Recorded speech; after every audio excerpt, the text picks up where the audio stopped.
In 1892, a family dug up their dead daughter because they thought she was a vampire. Hit that follow button for more creepy true stories from history. The girl's name was Mercy Brown.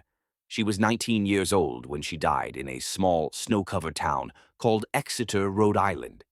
The official cause was tuberculosis, but back then they called it consumption.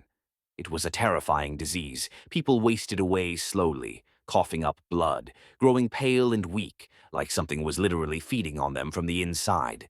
Mercy wasn't the first in her family to die. Her mother passed first, then one of her sisters. And after Mercy's death, her brother Edwin started showing the same signs. He had a bloody cough, sunken cheeks. He couldn't breathe. No doctor could explain why this was happening again and again in the same family. But the neighbors had an idea. You see, in the late 1800s, New England was full of strange beliefs. People whispered about the dead not really being dead.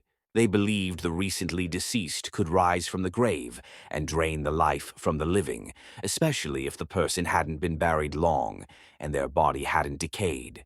In their fear, the villagers convinced the family that one of the dead Brown women was haunting Edwin from the grave. The only way to stop it?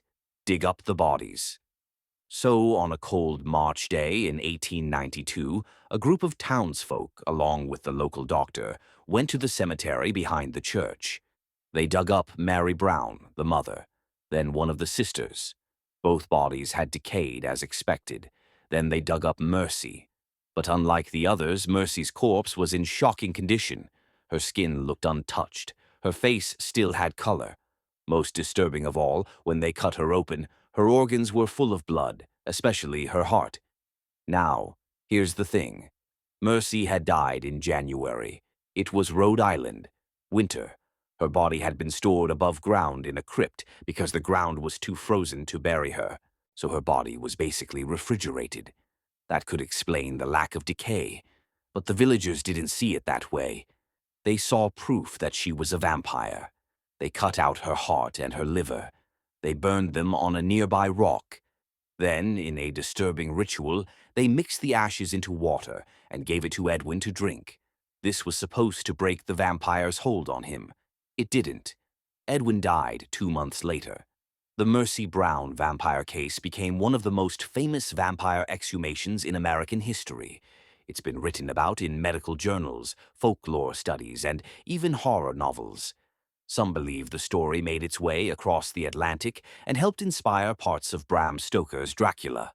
Stoker had newspaper clippings about New England vampire, cases in his files, including Mercy's. What makes this story so creepy isn't just the belief in vampires. It's how fear and superstition led people to dig up a teenage girl and perform a ritual that feels ancient, but happened only about 130 years ago. And it wasn't an isolated case. During the tuberculosis outbreaks in the 1800s, dozens of similar vampire exhumations were reported across New England. Families desperate for answers turned to folklore when science had no cure. The Mercy Brown case reminds us how thin the line is between logic and fear, between medicine and myth, and how easily the dead can be blamed when the living are desperate.